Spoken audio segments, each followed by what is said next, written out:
June 1944. The Second World War had reached a critical moment. The only way to stop Hitler in his tracks and to reclaim lost territory was to launch the largest seaborne invasion in history, the moment that became known as D-Day.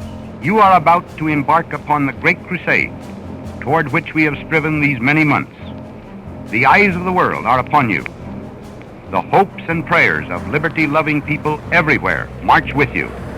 The D-Day invasion was spearheaded by paratroopers.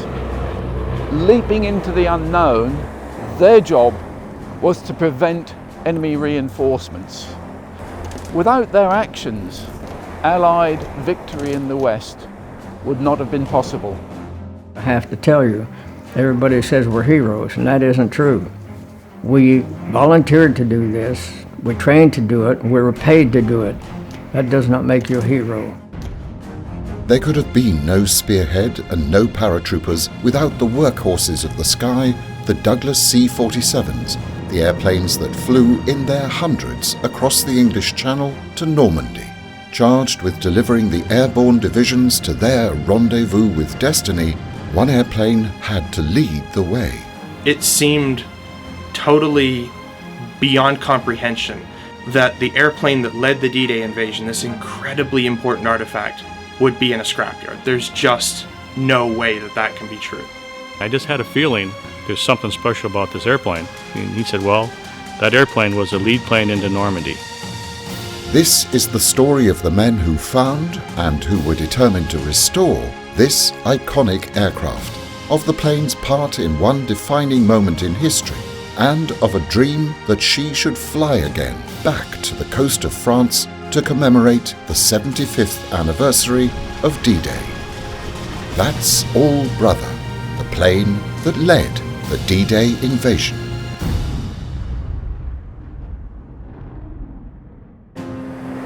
At the end of May 1944, the whole of northwestern Europe was under Nazi control, but that was about to change. Before any invasion could take place, the Allies needed air superiority. And in the weeks leading up to D-Day, the RAF and the US Army Air Forces combined in a concerted series of attacks on the German aviation infrastructure. They bombed factories, they attacked airfields and aircraft storage depots. New tactics unleashed fighters to sweep the skies of Europe, so that when D-Day came, aerial supremacy would be in the grip of the Allies. And the troops landing on the beaches, under the shield of Allied fighter protection, suffered minimal interference from the Luftwaffe. For the invasion to stand any chance of success, it was imperative that the Allies first secured strategic objectives behind enemy lines. The only way to achieve this was to drop troops in from the air. This was a new tactic, only fully developed in World War II, and the C-47 Skytrain was derived from the civilian Douglas DC-3 airliner to fulfill this role. It was a great airplane to fly. I thought they should make one in gold and put it on top of a mountain. I've got about 2,000 hours in C-47s, yeah. But I love the airplane. It's the most forgiving airplane in the world. And, well, you know, it wasn't made by mistake. Without the C-47, you don't have any paratroopers. We're not very emotional, but most of us are emotional about a C-47. I can't explain it. Most of them would give the right arm to ride in a C-47 today. Over 10,000 C-47s were built between 1943 and 1945, and it proved to be one of the most durable and successful of all transport planes. When the war came along, the inventory was studied to see what was available. And with the Douglas commercial transport, you had an aircraft that could carry paratroopers far more effectively than any other aircraft of the time. As a civilian transport plane, it left behind the corrugated fabric covered aircraft of the era. It took air travel in America a leap forward. People could fly in comfort, with speed, with heat, and a lot more safety, because the aircraft was designed to be able to fly on one engine. Many twin-engine aircraft of the era could not. If you lost an engine, you were done for. With the DC-3 and the later C-47, you lost an engine, you could keep flying. Just as these planes were being built, new shock troops had to be trained in this new form of combat. And so, in time, were born the paratroopers of the 82nd and 101st Airborne Divisions. They were going to have a special unit such as the Army had never had before. And it was going to be run by a guy named Colonel Sink. 6,500 people applied and were accepted. He didn't want old Army people in there at all because they had old ways. He wanted all new people straight out of civilian life. The discipline was instantaneous and terrible. The least miscalculation or any problem, you're out. They sent you to 27th Infantry Division. The food was awful. And if you didn't get in line, the last 3 or 4 guys may not get anything, and that was by design. It was so bad that he had us all sit on a hillside one day and said, "I hear you people aren't happy." "Yeah." "You don't like the food?" "No." "You think I'm too hard on you?" "Yeah." He said, "Well, I'm going to tell you, it's going to get a hell of a lot worse before it gets any better." And then he walked away, and that was it. Now, we hated him during that training, absolutely hated that man. But when we got to combat and saw how he operated, there isn't a man wouldn't have followed him to hell and back. But what of the plane that led the invasion, the very tip of the spearhead? She was neither remembered nor accounted for. Had she, in fact, been lost to history? Apparently, no one knew. Then, by chance, 2 military historians, Matt Scales and Ken Tilley, found themselves in possession of some key evidence that might help to resolve the mystery of the missing plane. I heard a rumor that a member of our squadron had flown the lead C-47 on D-Day. And I thought, and I knew who the pilot was, John Donaldson. He had been a member of my squadron since 1924. And so when I hear this rumor, I said, no, that's the wrong kind of plane. It's the wrong part of the world. So where's this coming from? So in the summer of 2007, I had the opportunity to go to the Air Force Historical Research Agency on a temporary assignment, actually, at the time. And I met up with another historian named Ken Tilley, and he's also from Alabama, and we're actually from the same small hometown up in the northern part of the state. And because of that, I told him, because John Donaldson was from Alabama, so I said, can we figure out, where this rumor is coming from? He said, yeah, let's look it up. So I looked into the Pathfinders. Those were fairly well documented, saw, okay, he didn't fly a Pathfinder aircraft. Okay, well, what's the main wave, the lead wave behind the Pathfinders? Find out that it's the 438 Troop Carrier Group. And so Ken takes me up to the 3rd floor of the archives, and we pull the 438's history. And there's a picture of John Donaldson as the commander of the group. And so I was like, wow, okay, so he is there. And we pull to the June history, and we look at it, and it says, Colonel John Donaldson, along with Lieutenant Colonel David Daniel, took off in C-47 4292847. And we were floored, because it's very rare for even partial tail numbers to be listed in histories. It's unheard of for full tail numbers to be listed in histories.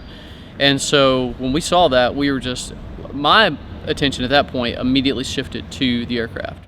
Having established that John Donaldson had indeed transferred squadrons and flown the aircraft that led the invasion, Matt then set about tracing the serial number, 4292847. To his surprise, he discovered that the plane still existed, but her fate was uncertain. She was in the boneyard at Basler Turbo Conversions at Oshkosh, Wisconsin, where many airplanes are given a new life, but only after major, irreversible modification. A chill ran down my spine when I saw that it went to Basler. I was familiar with Basler. I knew, what they did, and I thought, don't get me wrong, Basler's is a great company, you know, and I like their product. I really do. I think it's cool what they do and a way they breathe new life into these airplanes. But at the same time, all I could think was, there's so many DC-3s and C-47s out there. Why this one? You know, and so I actually called Basler and said, hey, I don't know if you know, but this airplane led the invasion of Normandy. And they were very nice, very, very nice. And they thanked me for the information. And again, I understand they got a job to do. They got a business to run, and I don't fault them for that. And I said, you know, just thought I'd let you know. And they said, okay, thank you. And so I just thought, well, you know, that's all I can do. Some years later, Matt, as a proactive member of online warbird communities, discovered that the lead plane, thought to be named in wartime Belle of Birmingham and usually assigned to Donaldson and his crew, might be up for sale.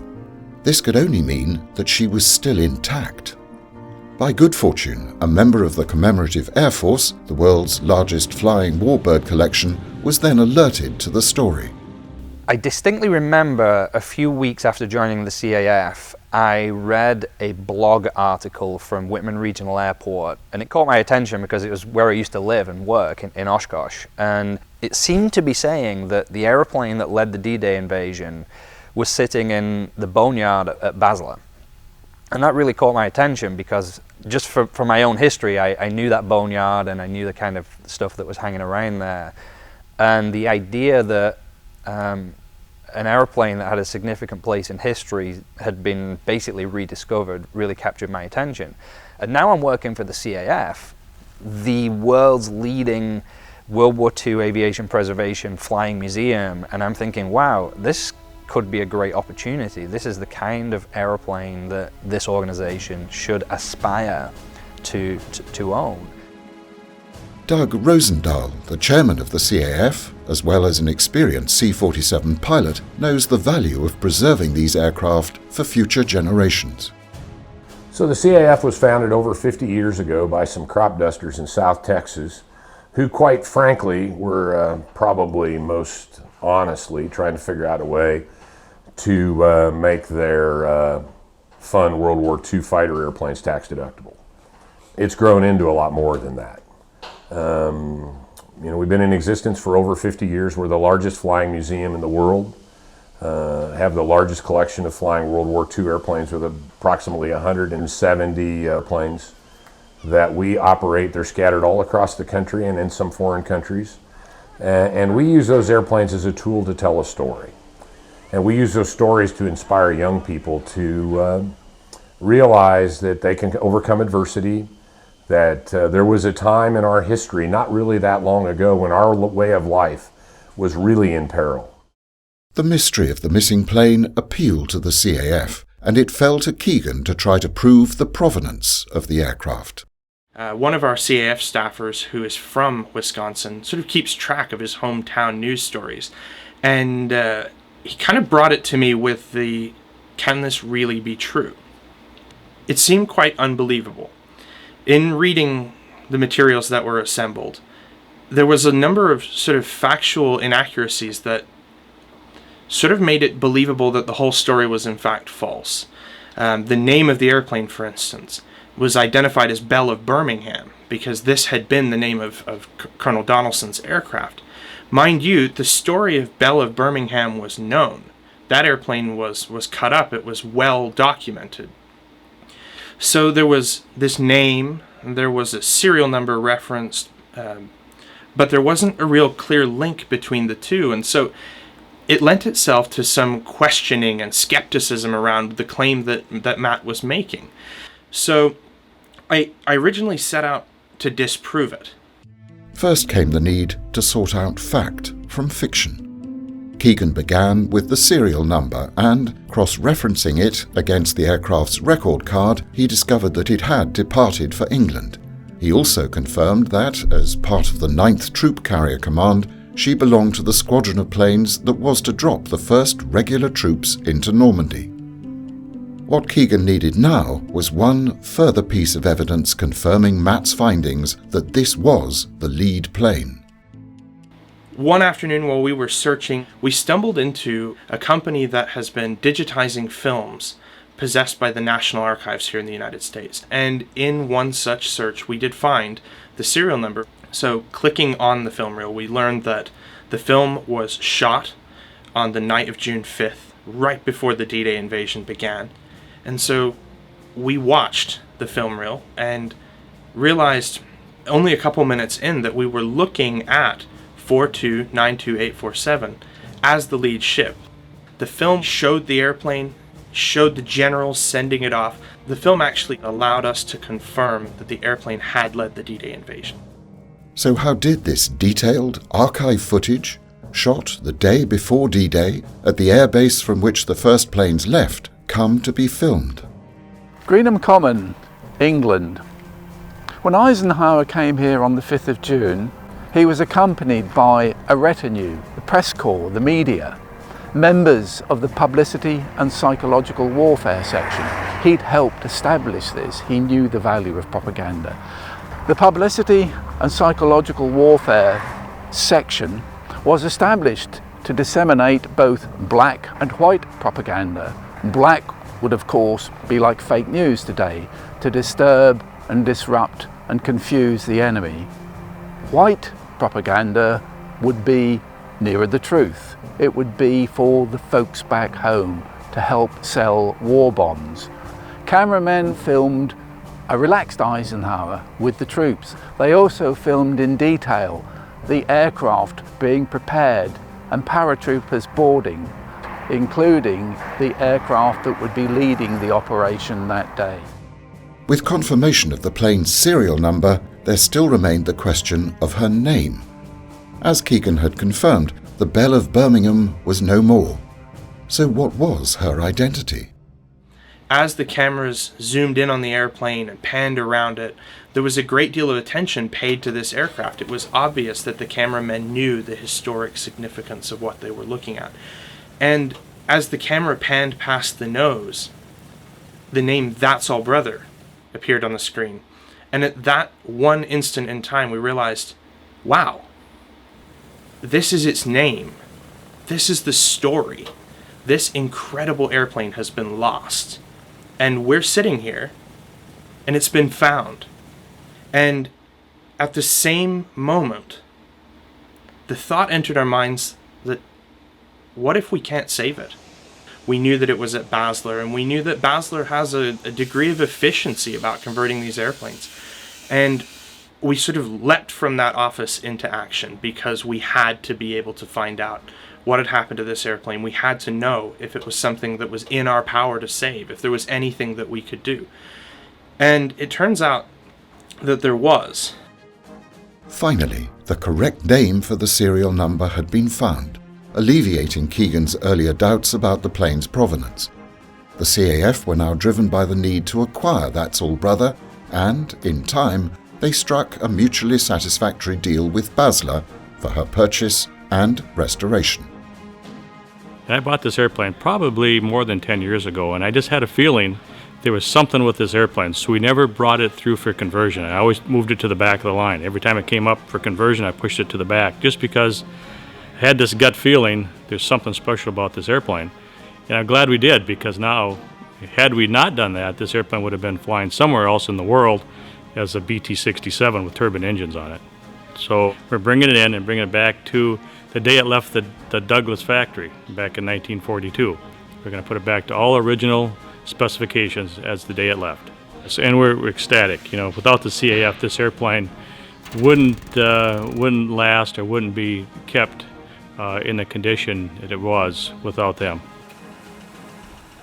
It turns out that Doug's history of flying C-47s was linked to this very plane also. This particular airplane was purchased by a friend of mine probably 20 years ago, 15, 20 years ago, and he called me and asked me to check him out in it. I trained him, checked him out, we flew it together quite a bit, and he just didn't have the time to campaign the airplane on the airshow circuit like he would want. He was trying to sell the airplane, he was trying to convince me to buy it, and I just didn't have need for a DC-3 or the ability to take care of it. So ultimately, he sold it here to Basler Turbo Conversions and called me and asked me to fly it here with him. So we flew the airplane up here, parked it out on the ramp just outside the building, and I admit unashamedly that when I walked away from it, I had a tear in my eye knowing that this airplane's days as a DC-3 were over. Fast forward, I think 7 years, and it became known that this airplane was That's All Brother, the airplane that led the D-Day raid. And fortunately, we at the CAF were able to acquire this airplane and bring it back to its former glory and preserve this iconic piece of American history. I think the first time that I saw the airplane up in Oshkosh, there was no nose art, anything like that. And there really wasn't anyone around. And it was profound to look up at this airplane and realize a string of lucky chances kept this airplane and kept it for us, waiting for us. It was over at Basler, and had it been a few aircraft ahead in the line, it would have already been gone. I guess the gravity of the whole thing was actually that it had survived.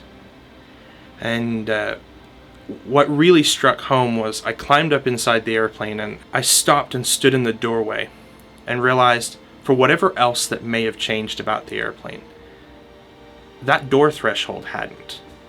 That was the door that those 101st Airborne paratroopers jumped out of. And a thought passed into my mind that when the 101st was established, their founding commander pointed out to the men while they were all assembled in a field that their division, the 101st Airborne Division, had no history, but that they were a division that had a rendezvous with destiny. And at that moment I realized, this is the door. This is where those men stepped out to attend that rendezvous with destiny. And that was a powerful thought. It's just sort of stopped me in my tracks. And it's still something that when I reflect on that moment, takes me back to this whole story and the excitement of finding the airplane. January 1944. As the date for invasion drew closer, there was an urgent need for more C-47s. That's All Brother was being built, along with some 400 others, as part of a rush contract. She was accepted into the Army Air Force on March the 8th, a mere 3 months ahead of D-Day.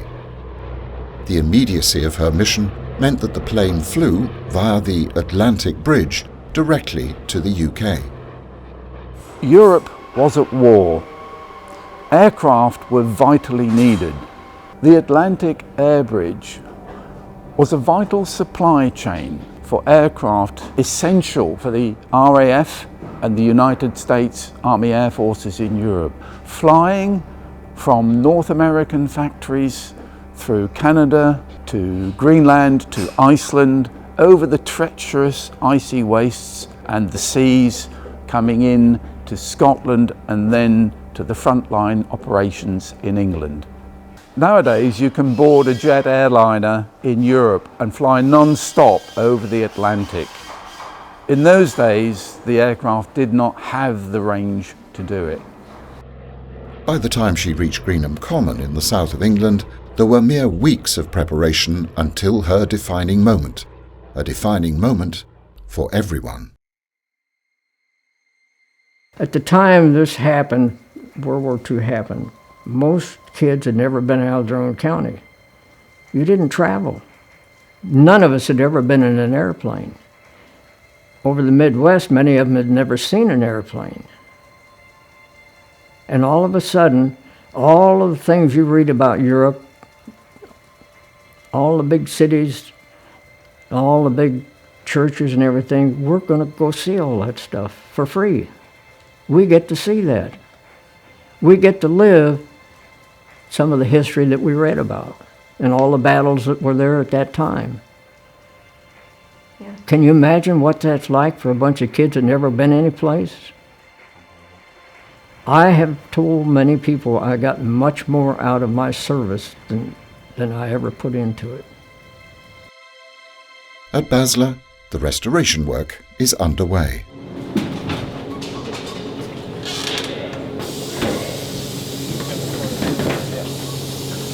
Well, we take an original seat and we get these same dimensions, and then we proceed to try and roll this to the same shape, and then we put the brackets on. We generally use the original brackets, but we generally change the skin because The original seats were made out of magnesium, and magnesium had a tendency to crack.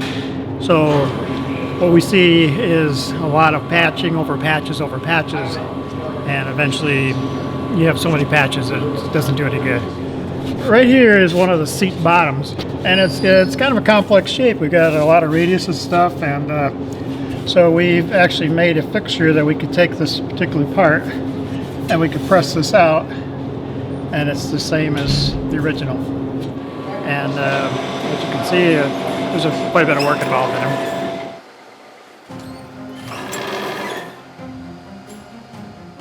Thankfully, the folks here at Basler, because of their work on the BT-67 turbo conversions, they have all of these parts in stock.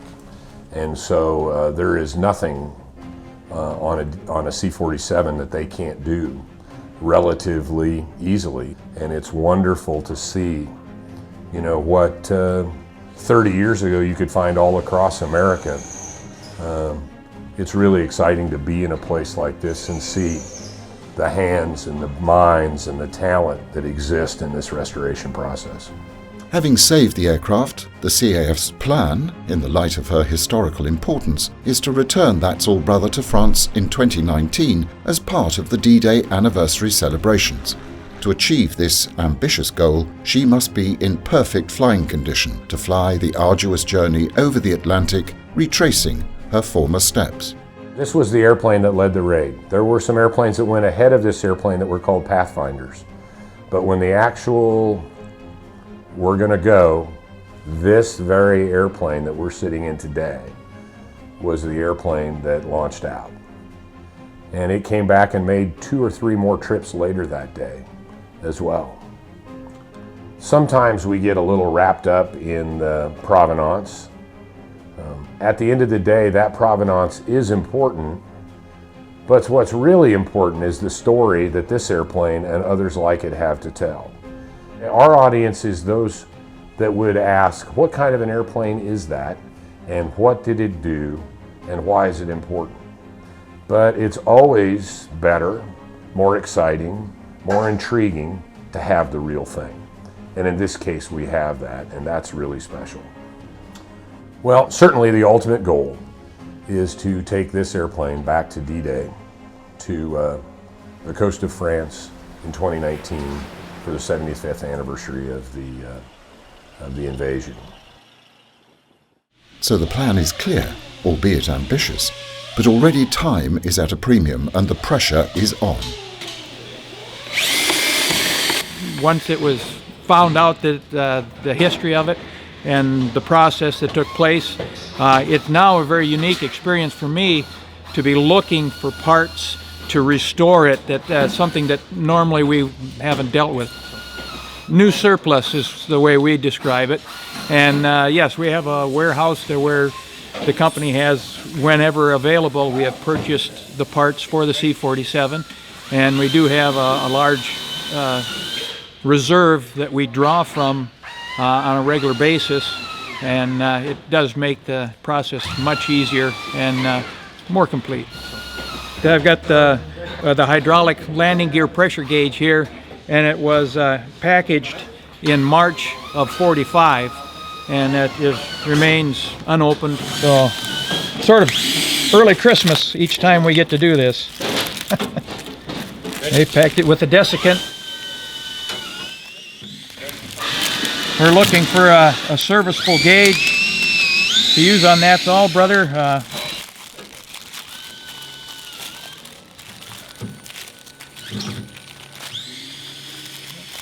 This one I'll have to go out and look again for another one. Though there are gauges to hand, it is by no means certain that an intact, serviceable replacement is amongst them.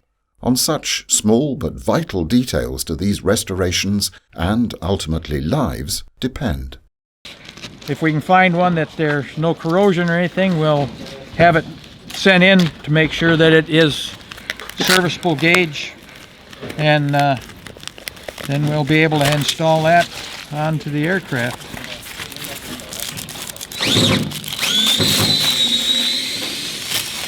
Now this one looks in better shape than the first one that I had opened.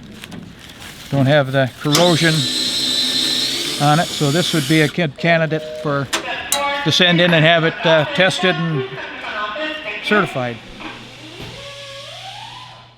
The planes that preceded the main paratroop drop were called Pathfinder aircraft. Their mission was to drop Pathfinder units to establish the drop zones and set up radar systems to guide the main paratroop force. They told us everything about the airborne operation, what time they were hitting the beaches. We knew pretty well the whole scheme of what was programmed. And it's just as well we did. We only lost one plane in Normandy, and we got the whole crew and all the parachutists back. Because the plane ditched, it got hit by anti-aircraft fire, put out an engine from the island of Sark. And they landed in the water, right next to a Canadian Corvette. They've got their feet wet, but they stepped off onto the nets, was off the side of the Corvette. The Corvette had to sink the airplane because it was a hazard to navigation. But I saw it as the beginning of the end, yeah. But then I thought it would be sooner than it was, but no, it wasn't. Following the Pathfinder units came the first wave of paratroopers. However, by then, the weather and enemy activity had significantly worsened. We went across the channel. There was high cirrus clouds, so you could still see the shadows on the water below. And of course, you got all this equipment on you, and you know, in your pockets and everything, and it's pushing into you, and very uncomfortable. And then you've got bullets coming up through the floor and going out the ceiling, and you see that going on, and you think, you know, should I get up and move here? How about over there? I don't know. And then somebody gets shot, laying on the floor, and you look at the guy and you think, damn, let's get it. Everybody says, let's get the hell out of here. Come on, let's get out of here. That's what they did. They said, hey, we want out. Let's go. Let's go. What's holding it up? Your adrenaline is running, and if you can't assuage that adrenaline, it ruins you. It's hard on you, mentally and physically. And so you're sitting there and you can't do anything about it. And so the instinct then is to get away from the position you're in. Getting out that door looks better than staying there. And that's the feeling of everybody.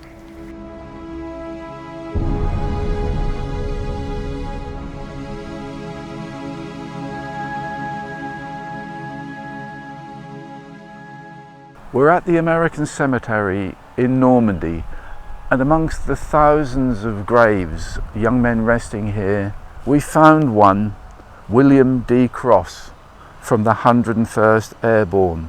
But he died on June the 6th, 1944, in that first wave. William Cross was one of those 101st Airborne, the Screaming Eagles, the young men that leapt out of the aircraft, including That's All Brother.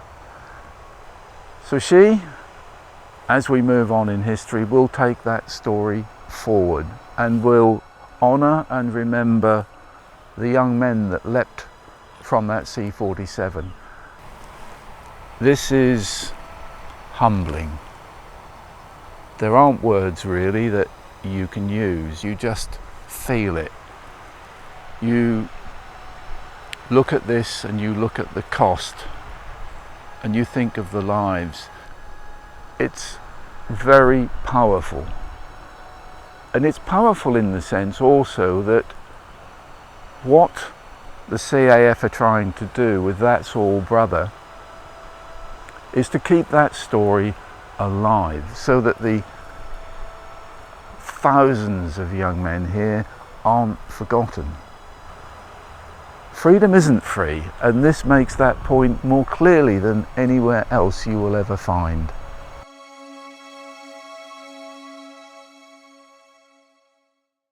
At the end of the war, and as anticipated, many of the C-47s were destroyed or disposed of in theatre. However, some survived, luckily including That's All Brother. She was declared surplus to requirement by the Air Force, transported back to the US, and sent to Walnut Ridge, Arkansas, an established boneyard. From there, she was fortunate to be sold into civilian hands to undertake a wide variety of jobs, transporting both people and cargo, and undergoing several modifications. This airplane at some point in its life had an executive interior in it, and insulation was fitted between these bell formers here, and then an interior was put in, and when it was somewhere along the line it was converted back to a freighter, and they put a cargo liner in here and failed to take out the insulation, and that insulation trapped water. So from the floorboards to the ceiling, the entire airframe that we're sitting in right now was riddled with corrosion, and much of these formers and stringers that you see here have been replaced already. Following further inspections, the corrosion in the aircraft's fuselage was found to be significantly worse than they had originally thought. Huge sections had to be replaced. Vital work, doing nothing to relieve the time pressures. Okay, here we have a part that came off the aircraft, and it's been inspected, and we found some corrosion on it. We can't clean this up and reuse it. We definitely have to make a new one. We've got it's cracked there, it's got some corrosion cracking in here, and we just can't repair that part, so we're going to make a brand new one. We don't happen to have these in stock at all, so we have to produce this again. So this is another example where we have to take this original part, we'll put it on a piece of phenolic, we'll trace it out, we'll grind it out, we'll grind all the correct angles on it, we'll make another template, and then we'll form it, and then it'll go through our inspection process, and then it will go on our airplane. The next major attack is to take on the wiring. This airplane, when I was flying it previously, was an incredibly good running, well-operating airplane in every respect except electrical. And the electrical system in it was kind of a nightmare. And we're going to tear out all of the electrical wiring in the airplane and start from scratch. So we're going to solve that problem in this restoration. So the engines will come off shortly. That's a relatively straightforward process. They'll go out and they'll be overhauled and brought back and put on. There's still a lot of radial engines in service, both in the commercial service and in the museum/airshow warbird community. So we have good access to good overhaulers, and that piece is fairly straightforward. Again, the most challenging part is money. Not all the C-47s that survived were sold into civilian service. Some were retained by the military and took part in the Berlin airlift and the Korean and Vietnam Wars. In this latter conflict, it became clear that, thanks to their slow speed and their stability, C-47s were ideally suited to ground support roles. Miniguns were mounted in the fuselage and deployed by the pilot as the plane banked around a target on the ground. Once again, the C-47 was proving adaptable and versatile. Versatile indeed, but still subject to the ravages of time. The team at Basler were hoping simply to recover the original ailerons, but after removing the old fabric and having cleaned the metal, they discovered they needed a much more thorough and time-intensive restoration. The team set about replacing corroded parts, reusing as much of the original structure as possible and recovering with new fabric, employing the same skills she would have recognized when first built. So here we have a C-47 aileron, and one thing that when you see it off you get a sense of the scale of it. The control surfaces on most World War II airplanes were fabric covered because fabric was a non-strategic material. Aluminum was in short supply. And they also knew that lighter control surfaces flew better and were less susceptible to flutter. And so many of the World War II airplanes, up to and including the high-speed fighters, had fabric control surfaces on it. So fabric is an old skill. Some would say a lost art, but it's obviously alive and well here in Wisconsin. Meanwhile, the engines have returned after being fully overhauled, and the CAF are one step closer to their dream of returning that soul brother to Normandy. Now this is an 1830, Pratt & Whitney's powered 1830. Of course we're looking at a 14-cylinder twin roll radial engine, producing a little over 1,000 horse. This engine has been through the overhaul facility, completely overhauled to 0 time. We have procured a new exhaust for this engine. The old exhaust has been too many years of wear and tear. The dishpan itself is new. Will be, though, the original engine mount. You can see we have completely overhauled the engine mount. So the airframe, when it came to us, has been modified several times. This exhaust tunnel that we're seeing in here was completely removed, skinned over. It had a short exhaust stack put on it. We have gone back to the original. The plumbing had been modified horribly on this airplane. We've gone back to original plumbing. Of course, you can see all the controls linkages that go in here are all removed. I'm currently waiting on new bearings. The bearings were froze solid. This airplane needed a lot of TLC, and we're putting a lot of love into this girl. So she's getting new bearings put into it. Everything in this thing will be back to the way it was when it was flying coming out of the factory. It's gone from a serviceable airplane to an overhauled airframe. I love this project. It's been great. I'm really excited to see this thing get finished and get up and flying.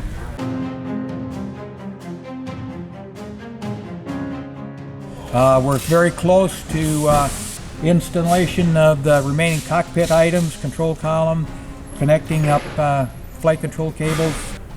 We're in the process of doing the hydraulic and engine fuel plumbing.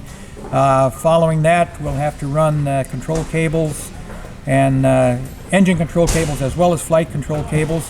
The engine has proven itself to be a workhorse, and this engine is expensive nowadays to overhaul or maintain, but it is really amazing if you stop to consider the engine itself, that it was designed in a time before computers and all that. So the men that not only flew it but designed it was a great generation of men.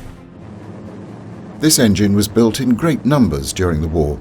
Indeed, it was the most widely used aviation engine of its day. It was used not only on the C-47, but also on the most prolific bomber, the B-24. America had refined the mass production process, and, thanks to the abundance of fuel and raw materials, the US became the fastest as well as largest manufacturer of arms during the war. They manufactured planes, tanks, and warships, as well as small arms, ammunition, and field supplies, and consequently the US was one of the best equipped wartime armies. I carried about 125 pounds on me, and I weighed 132. And some guys carried more than that, some of the bigger guys. We carried a mine. Everybody carried a tank mine. We carried about 6 grenades. We all carried about 50 feet of primacord. Most of it wrapped around our helmet. We carried 12 blasting caps in our pocket. Now in civilian life, you can't even have those in the same vehicle. When you go to buy them, you can't carry caps and explosive in the same thing. We carried them right on us. We also carried C2, which was a very powerful new type of explosive. But I carried an M1 rifle. All the non-coms carried a folding stock carbine, 30 caliber carbine. And we carried 3 days ration. That means 9 K rations. And whatever else we wanted in the way of equipment. We're supposed to carry socks, but nobody did. I didn't take my boots off for the whole 30 days, and when I took them off, there was no socks. It was like Jell-O, and I just took it like that and sloughed it off of my feet. Back at Basler, and just in time, attention turns to the wings. Along with the engines, these are the final major components to be fitted, and consequently allow the team to focus more closely on her authenticity in every detail. In the sort of landscape of warbirds, it's really interesting to observe where people's attentions and where their interests lie. If you're restoring a P-51 Mustang, you can find out the exact proportion of lamp black that was applied to the zinc chromate at North American in Inglewood, so that your Mustang can come out as a Concours winning Mustang, And you can do a similar thing with a B-17, but it hasn't been done with a C-47.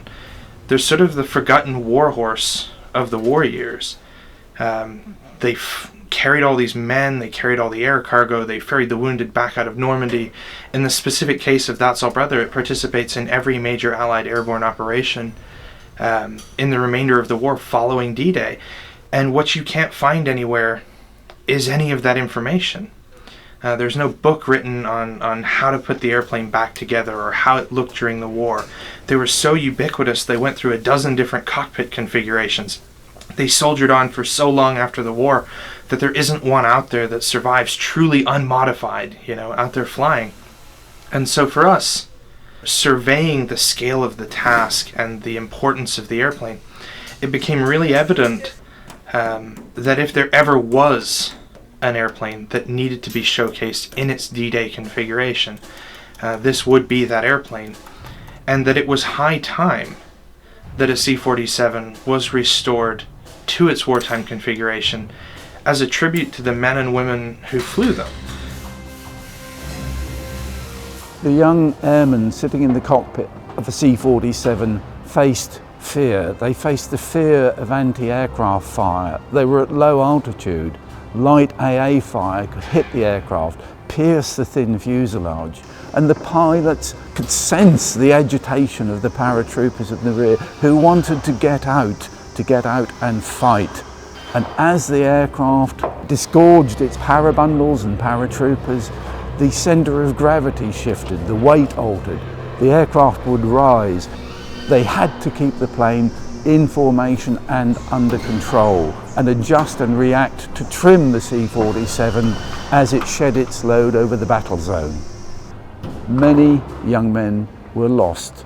C-47s could be seen going down, but their job was to focus, to make sure that they got their aircraft over the drop zone.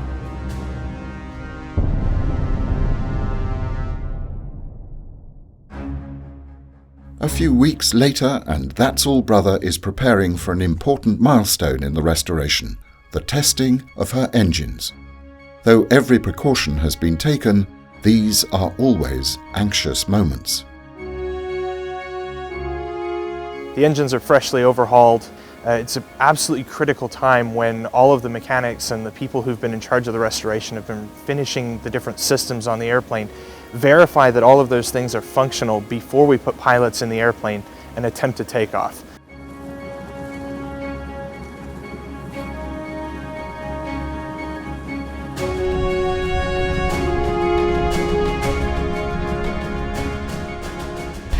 Sparks are noted, checked on the run. Nope. Aircraft and area clear. Yep. Gear lock pins installed. Wheels are chock. Chocks here. Oil quantity 15 gallons minimum. It was checked before we left the hangar. I got mixtures of cut off, throttles at idle, and props are forward. We are ready for an engine start.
Need more hydraulic fluid.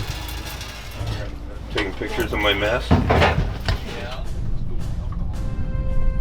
The team can never foresee every eventuality, proving the need for such tests, but the problem is very swiftly identified and resolved.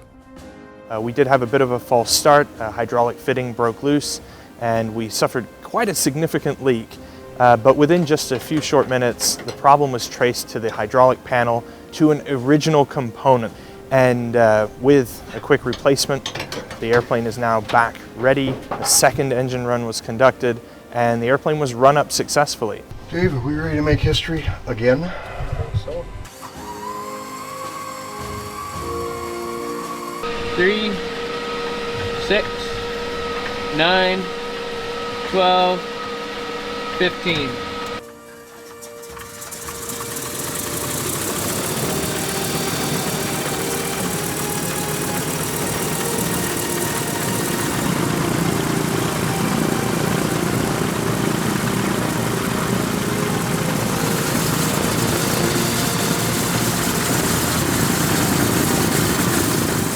History's coming alive.